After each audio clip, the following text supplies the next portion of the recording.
мизони андеша. таҳлилу баррасии мавзӯъҳои доғи рӯз аз дидгоҳи коршиносони соҳа. мизони андеша, барномаи таҳлилӣ дар радиои Фарҳанг бо зеваршоҳи Уктамшоҳ. дуруд сомиёни арҷманди радиои Фарҳанг. дар барномаи мизони андеша ин навбат вобаста ба аҳамияти обанборҳои Тоҷикистон ба табиат, ба муҳити зист суҳбат менамоем.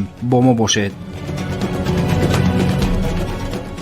ҷумҳурии Тоҷикистон ватани азизи мо дорои табиати дилфиреб, нодир ва нотакрор мебошад. мо ба ифтихор гуфта метавонем ки яке аз боигариҳои нодир ва пурарзиши табиати кишвари азизи мо манбаъҳои обӣ, аз он ҷумла кӯлу обанборҳо ки табиатан ба вуҷуд омадаанд ва обанборҳое ки баҳри истеҳсоли нерӯи барқ сохта шудаанд ба табиат, ба муҳити зист манфиати калон доранд.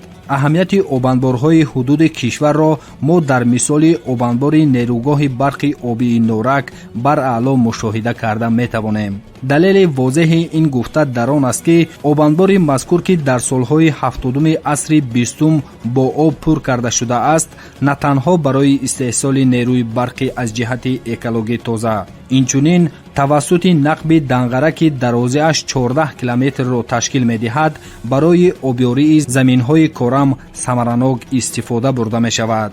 бо дастгирии кумитаи ҳифзи муҳити зисти назди ҳукумати ҷумҳурии Тоҷикистон хатсайри махсуси рӯзноманигорон ташкил карда шудааст, ки дар доираи он бо масъулини кумитаи мазкур сафаре доштем ба нерӯгоҳи барқи обии Норак ва хушбахтона дар ин сафар сараввал аз табиат ва обу ҳавои фасли тирамоҳи ин гӯшаи зебои диёр ва сипас аз манзараи муҳташами нерӯгоҳи барқи обии Норак дидан намудем.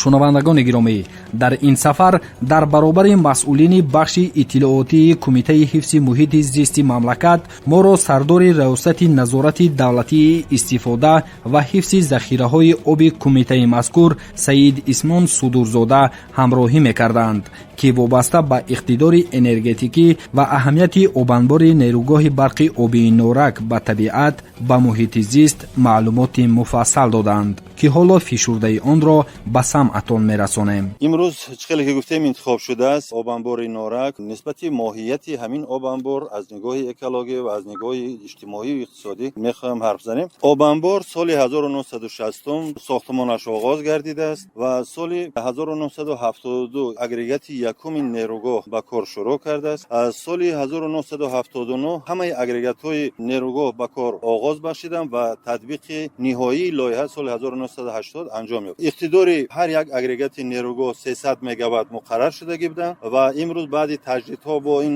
иқтидори ҳар як нерӯгоҳ бо 40 мегаватт зиёд шуданд.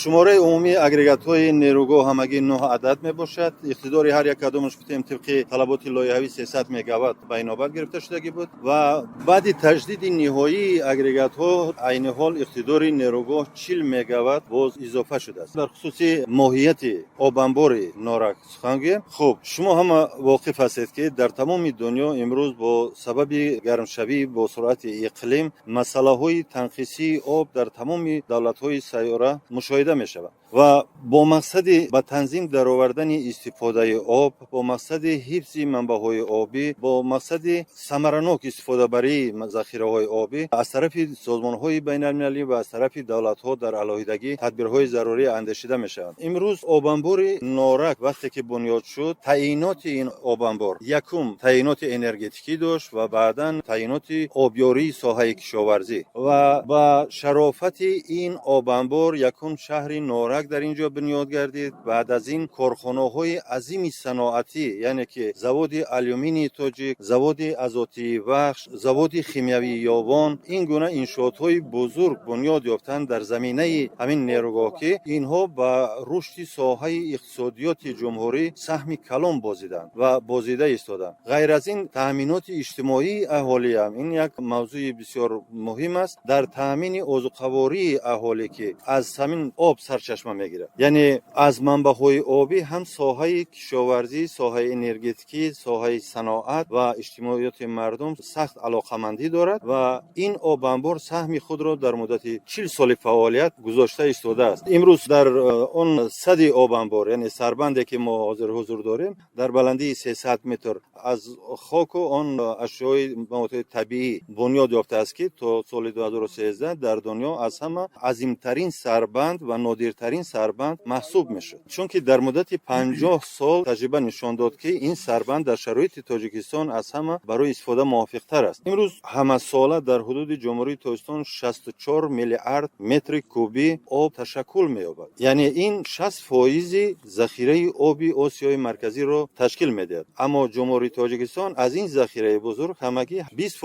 استفاده می‌کند. 80% این به دولت‌های پایاناب انتقال می‌یابد که دولت‌های پایاناب هم از این منفعت بر هستند. دیگر ماهیت این آب انبار در آن است که از حادثه‌های طبیعی یعنی آبخیزی حفظ کردن یعنی که منطقه‌های اهالی نشین و پایاناب است. در این آب انبار چون دریاهای کوهستان بیشتر با آب آوردها یعنی که لایه‌آلود فرود می‌آیند، در این آب انبار آنها تکشان شده آب صافی تازه به دولت‌های پایان انتقال می‌یابد. این یک منفعت ناکش. دیگر اینکه از همین آب انبار با درازی 14 کیلومتر به ناحیه دنغرت نقب بنیاد شده است که توسط این نقب قریب زیاده از 700 کیلومتر کوادراتی زمین‌های کشاورزی آبیاری می‌شود. این مسئله در تامین امنیت عضوقواری اهالی جمهوری تاجیکستان سهمی بزرگ می‌یابد. بغیر از این در ناحیه‌های پایاناب هم در وادی وحش توسط کانال وحش و دیگر کانال‌های آبیاری زمین‌ها به گردش کشاورزی آورده شدند و تا امروز مورد استفاده قرار دارند که در تامین عضوقواری اهالی سهمی بزرگ گذاشته ایستادند.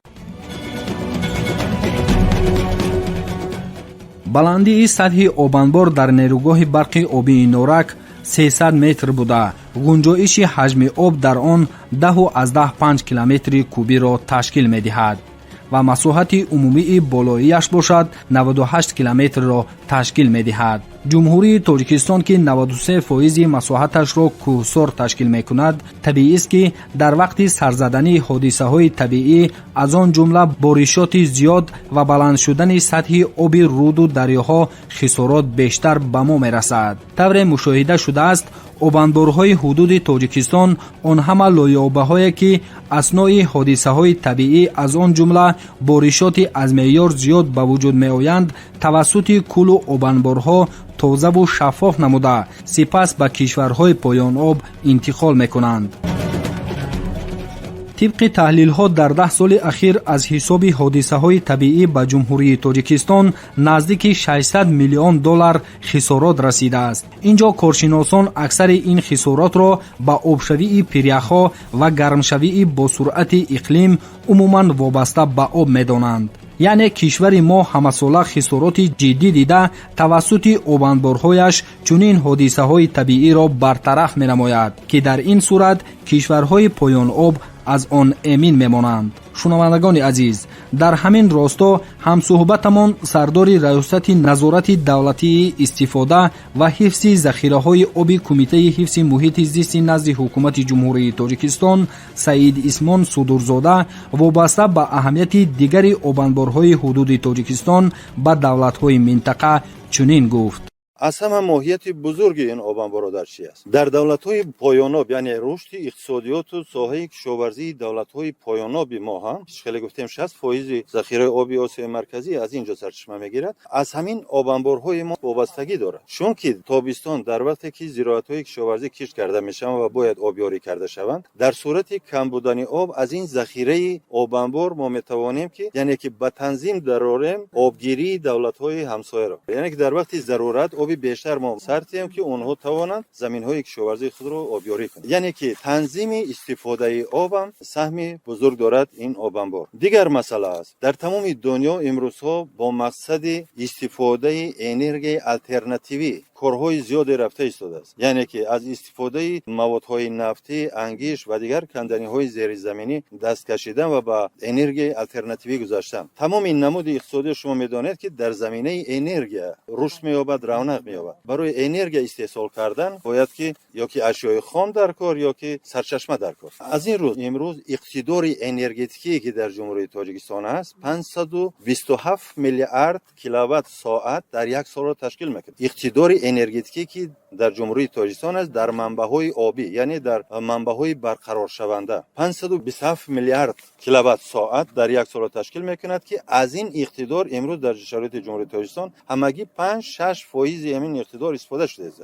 یعنی در جمهوری تاجیکستان امروز اقتدار انرژتیکی که موجود است 3 برابر اون طلباتی که دولت‌های آسیای مرکزی دارند 3 برابری همین طلبات میتواند تامین کند. یعنی که ما اون امکانیت‌هایی داریم که همین گونه آب انبارا بنیاد کنیم و استحصال کنیم انرژی سبز و به دولت‌های همسایه انتقال بدیم. آنها در صورتی که این انرژی که در منبع‌های آبی استحصال می‌شود نسبت دیگر سرچشمه‌هایی که انرژی استحصال می‌کنند ارزان‌تر است. چون که وقتی که آب ما به مقصد انرژیک استفاده می‌بریم آب افلاس نمی‌شود، آب کم نمی‌شود، یگان تاثیر به صفت آب به حجم آب نمی‌رسد. یعنی همون قوه مکانیکی آب ما استفاده برده به قوه انرژتیکی تبدیل می‌شه. از همین لحاظ از راغون سر کرده این کاسکادی نیروگاه‌های آبی برقی در سرچشمه دریای بخش بنیاد شدگی هستند که تا امروز شرایط مساعد برای زندگی مردم تاجیکستان تامین کرده ایستاده. آب انبار اساسی در سلسله نیروگاه‌های آبی برقی دریای بخش این ناظر نیروگاه راغون است، آب انبار نارک است. بعد بایغازی هست، سنگتوده 1 سنگتوده 2 سربند کاسکادی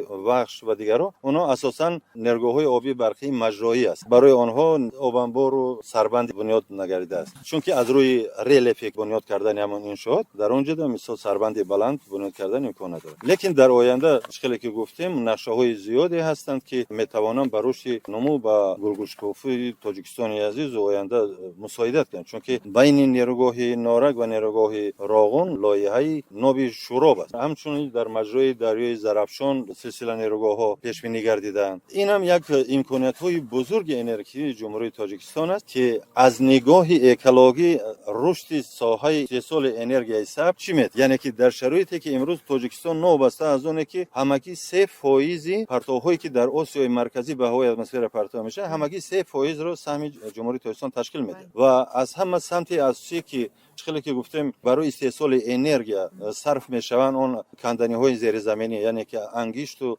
موادهای نفتی و دیگر گاز اینا پرتوهای بیشتری به هوای اتمسفر دارند ولی جمهوری تاجیکستان 98% انرژی خود را در منبع‌های آبی استحصال می‌کند که این انرژی سبز یعنی که از نگاه اکولوژی بی ضرر حاصل میشود. وابسته به اهمیت اکولوژی همین آب انبار کمتر گپ زنید و عالم نباتات و حیوانات و عموما به طبیعت یگان ضرر دارد منفعت دارد چگونه باید کنم که آب انبارا از همه جهت منفعتناک هم از جهت اکولوژی هم از جهت اقتصادی هم از جهت رشد توریسم یعنی سیاحی هم از جهت تنظیم استفاده آب از همه جهت هم از جهت استحصال انرژی سبز از همه جهت منفعتناک از نگاه اکولوژی اگر نظر کنیم در آب انبارها امکانیت دارد رشد ماهی پروری امکانیت دارد که رشد سیاحی اکولوژی را رونق داده شود شرایط اینفراستراکچور بنیاد کرده جلب سیاحی اکولوژی رو رونق دادن امکان دارد. از دیگر جهت اگر گوییم در حدود آب انبارها یک میکروکلیماتی کمی سلخین‌تر پیدا می شود که اینم با بهتر شدن وضع سالمی اکولوژی همین موضوع مساعدت میکنه. خب مخصوصا در همه آب انبار نورک یگان گونه ماهی زندگی میکنه. البته در همه آب انبارها ماهی‌ها وابسته به همون شرایط موضع ماهی‌ها هستند زندگی میکنند. با تشبث کمیته حفظ محیط زیست نزد حکومت جمهوری تاجیکستان 2 سال پیش در این آب انبار زیاده از 1 میلیون ماهیچه‌های خرد آورده سر داده شد با مقصدی یعنی زیاد شدن پاپولیاسیون نمادهای گوناگون ماهی.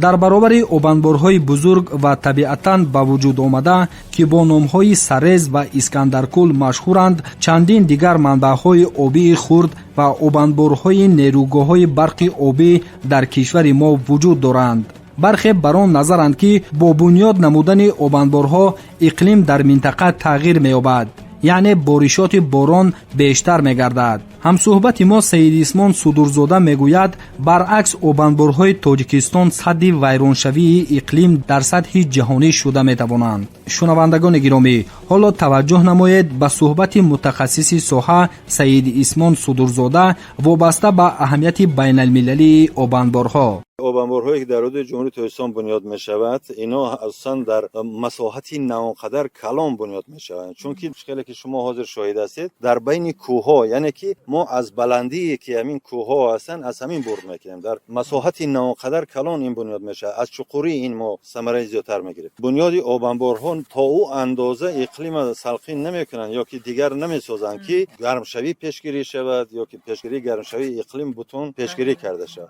یا که باد و هوا پوره تغییر یابد یا که بارشات از معیار زیاد شود. تا او اندازه من فکر نمیکنم که تغییر تید. از این خاطر بنیاد این آبانبارها در شرایطی که در ما تا 50 گراد سلسیوس هوا گرم شود این یک تاثیر ناچیز است. یگانه پیشگیری گرمشوی اقلیم تاجیکستان میتواند با خیلی که گفتیم تامین دولت‌های همسایه با انرژی سبز که آنها از میلیون ها تن انگشت و نفت دست میکشند با انرژی سبز وقتی که تامین شود، یعنی میلیون ها تن ماده‌های افلاس کننده که به هوا هر سال میپرداختند از اون ما خلاص. یعنی در سطح منطقه تاجیکستان با همین راه میتواند که هم در حدود تاجیکستان و هم در منطقه سهمی بزرگ گذارد، یعنی برای پیشگیری هم افلاس شوی هوا هم پیشگیری گرم شوی اقلیم. بله، هم برای پیشگیری پریخا این فوند خیلی گفتیم فوند طلایی تاجیکستان هستند که اونا نه تنها برای تاجیکستان برای آسیای مرکزی حتی اینا بسیار اهمیت بزرگ دارند. و یک چیز دیگر نکته نماند که از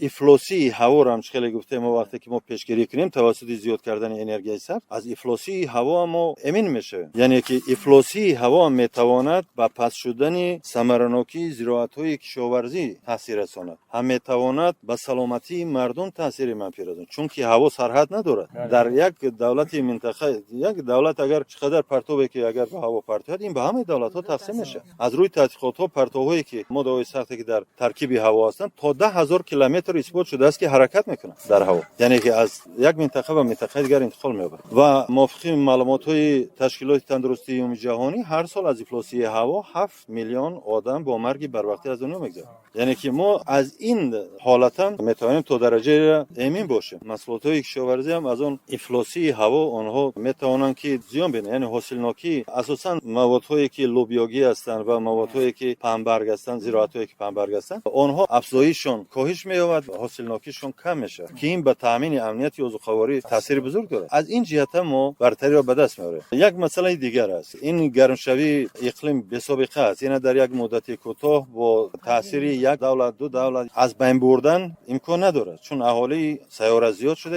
است، طلبات به خوراک و به دیگر شرایط زیست تیار کردن دیگر همه ساحه‌ها باید که فعال باشند، پیش روند، کار کنند که شرایط زندگی تامین کنند. از این لحاظ یک باره پس کردن گرمی اقلیم سیاره امکان ندارد. برای این چقدر چاره‌بینی‌ها در سطح سازمان ملل متحد و تمام دولت‌های سیاره باید که برابر اندیشیده شود. این نمی‌شود که یک قسم دولت‌ها یک چاره‌جویی کنند، دیگر قسم دولت‌ها افزایش دهند، به طرفی کرده مثال افزایش دهند استحصال همون انگشت و استفاده دیگر چیزا. از این خاطر تمام دولت‌های سیاره در سرجمی باید که تدبیرها اندیشه. انا برای این کار کردن یک مدتی معین در کار، این در یک سال نمی‌شود، در یک ماه نمی‌شود، در یک وقتی کوتاه این کار انجام داده نمی‌شود. با این خاطر باید که ما چیکار کنیم، یعنی که با تدبیرهای دیگری برای مطابق شوی به گرم شوی اقلیم پیش بینی کردن.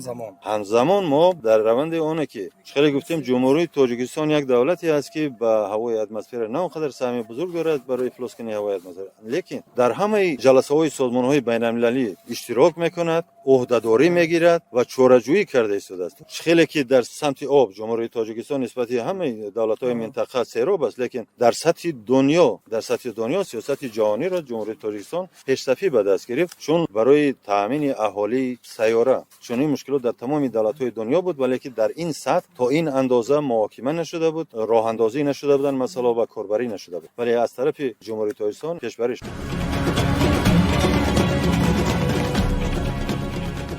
کل آبانبارهایی که در حدود جمهوری تاجیکستان طبیعتاً وجود دارند و ساخته می شوند به طبیعت به عالم نباتات و محیط زیست از منفعت خالی نیستند. اقتدار استحصالی انرژی سبز از جهت اکولوژی تازه را دارا می باشند. منبع آبیاری زمین‌های کشاورزی هستند که در تامین امنیت عضوخواری سهم ارزنده می‌گذارند. دقت سیاحان را جلب می‌کنند، در این سمت نیز سهم می‌گذارند. ба хотири бо об таъмин намудани давлатҳои поёноб нақши бориз доранд ва сабабгори кам намудани партобҳои гулхонагӣ дар минтақа мебошанд. бо вуҷуди он ки тоҷикистон ватани азизи мо дар саргаҳи оби осиёи марказӣ ҷойгир шудааст, аз аввали солҳои ба даст овардани истиқлолияти давлатӣ ҳукумати мамлакат бевосита асосгузори сулҳу ваҳдати миллӣ пешвои миллат президенти ҷумҳурии тоҷикистон муҳтарам эмомалӣ раҳмон мавзӯи мушкилоти обро пайваста дар сатҳи созмонҳои ҷаҳонӣ ба роҳ монда дар ин самт саҳми арзанда доранд.